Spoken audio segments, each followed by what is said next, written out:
तो आपका कौन सा पाठ चल रहा है भाई?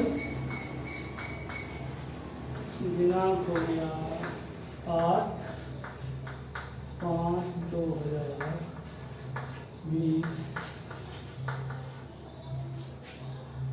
विषय विज्ञान, कक्षा 8। पाठ आपका चौथा चल रहा था। पाठ 4 क्या था? मानव निर्मित वस्तुएं। मानव निर्मित वस्तुएं। देखो आप पढ़ा रहे बच्चों। तो कल हमने पढ़ा था मानव निर्मित वस्तुएं के उपयोग वस्त्र भवन निर्माण, घरेलू कार्य में और कृषि कार्य में मानव निर्मित किन किन वस्तुओं का उपयोग होता है, किन किन वस्तुओं का हम उपयोग करते हैं, ये सब चीजें हमने पढ़ ली थी। इसके बाद औषधियों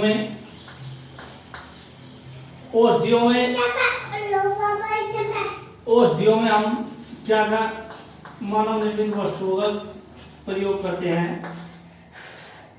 औषधियों में बहुत सारी दवाइयाँ जो हम लेते हैं किसी भी रोग के होने में, जब हम बीमार होते हैं या चोट लग जाती है या एक्सीडेंट हो जाता है, बहुत सारी जो दवाइयाँ हम खाते हैं वो मानव निर्मित होती हैं। कुछ ही एक प्राकृतिक दवाइयाँ इस्तेमाल होती है, जैसे किसी पेड़ की पत्ती या जड़ी बूटी इसी रूप में खाई जाती है या ली जाती है तो प्राकृतिक हो जाती है। लेकिन जो भी मेडिकल स्टोर से या डॉक्टर के पास से जो दवाई हम लेकर खाते हैं वो सारी मानव निर्मित होती है। तो मानव निर्मित औषधियों का बहुत अधिक महत्व है। ज्यादातर जो दवाइयां हैं वो सभी मानव निर्मित दवाई है। इसके बाद संश्लेषित रेशे। संश्लेषित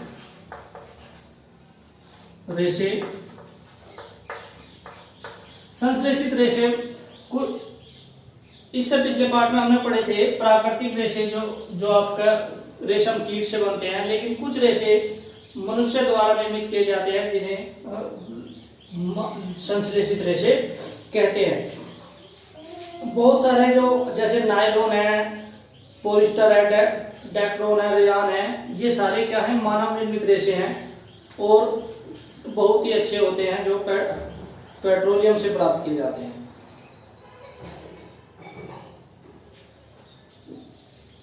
सूती एक क्रियाकलाप है, इसमें सूती, रेशमी, लाइनोन, पॉलिस्टर, टेरिन आदि धागों से बने वस्त्रों का अवलोकन करें। इन सबको आप सूती वस्त्र लीजिए, लाइनोन के हो या फिर आपके पॉलिस्टर या टेरिन के धागों से बने वस्त्र हो, उनका आप अवलोकन करें। लाइनोन, पॉलिस्टर, टेरिन जो से बने जो वस्त्र होते हैं सूती वस्त्रों की अपेक्षा अधिक आकर्षक दिखाई देते हैं। इन्हें बारी बारी से फाड़ने का प्रयास करें। क्या देखेंगे आप, सूती वस्त्र आसानी से फाड़े जा सकते हैं, लेकिन लाइनोन या पॉलिस्टर के जो कपड़ा होता है वो बहुत मुश्किल से फाड़ता है। यानी कि सूती वस्त्र की अपेक्षा ये संश्लेषित रेशों के जो कपड़े होते हैं, वो वस्त्र होते हैं, वो अधिक मजबूत, अधिक टिकाऊ और अधिक आकर्षक होते हैं।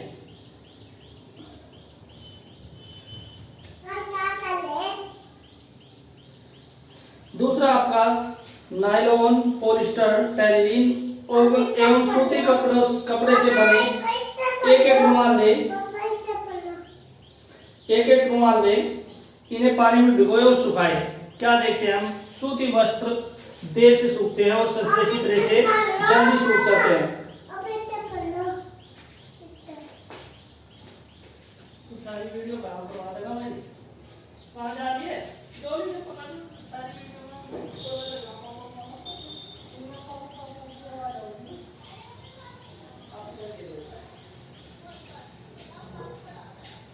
तो जो आपके संश्लेषित रेशे हैं, अगर इनके बने कपड़े हैं और सूती वस्त्र है, उन दोनों को एक साथ भिगोइए, उसके बाद उन्हें सुखाइए। किसमें ज्यादा टाइम लगता है? जो सूती वस्त्र होते हैं वो अधिक देर से सूखते हैं बजाय संश्लेषित रेशे से बने वस्त्रों से, जैसे कि आपके टेरिलीन है, नायलॉन है, इनके जो वस्त्र होते हैं ये जल्दी सूख जाते हैं। क्यों? क्योंकि इनके जो रेशे होते हैं, नायलॉन या पॉलिस्टर के जो रेशे होते हैं वो कम पानी सोखते हैं और सिकुड़न में कम होती है। लेकिन सूती वस्त्र जो होते हैं उनके रेशे पानी ज्यादा सोखते हैं और सिकुड़न अधिक होती है, जिससे वो ज्यादा पानी सोख लेते हैं, जिस कारण सूती वस्त्र अधिक समय में सूखते हैं और संश्लेषित रेशे जल्दी सूख जाते हैं।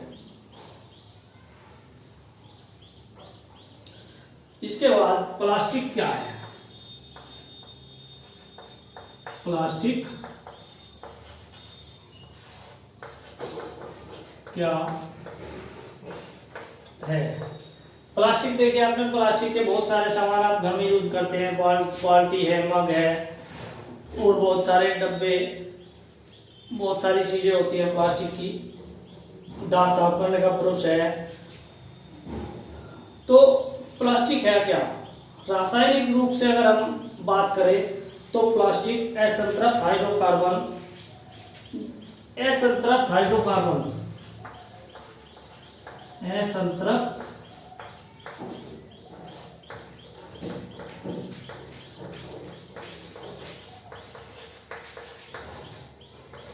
असंतृप्त हाइड्रोकार्बन जैसे एथिलीन।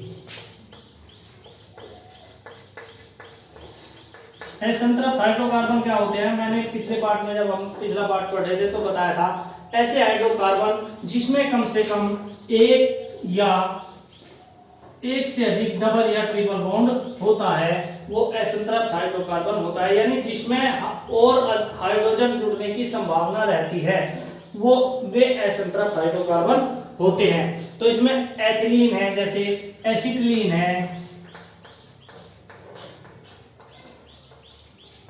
एसिटिलीन है,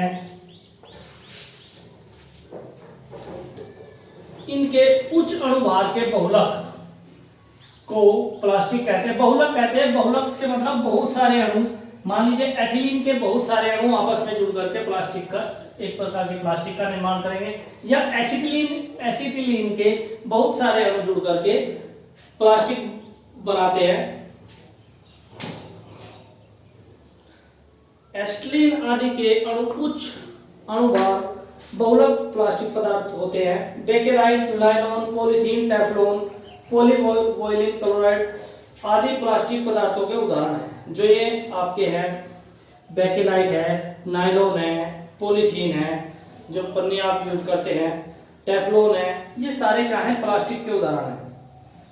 कुछ प्लास्टिक की वस्तुओं को गर्म करने पर वे तुरंत पिघल जाती है, जबकि कुछ पर ऊष्मा का कोई प्रभाव नहीं होता। जैसे प्लास्टिक की बाल्टी ऊष्मा करने पर क्या होगा? अगर प्लास्टिक की बाल्टी को हम गर्म करें तुरंत पिघल जाएंगी, जबकि कुकर का जो हैंडल होता है वो इतनी आसानी से नहीं पिघलता। कुकर का हैंडल देखा है, वो इतनी आसानी से नहीं पिघलता।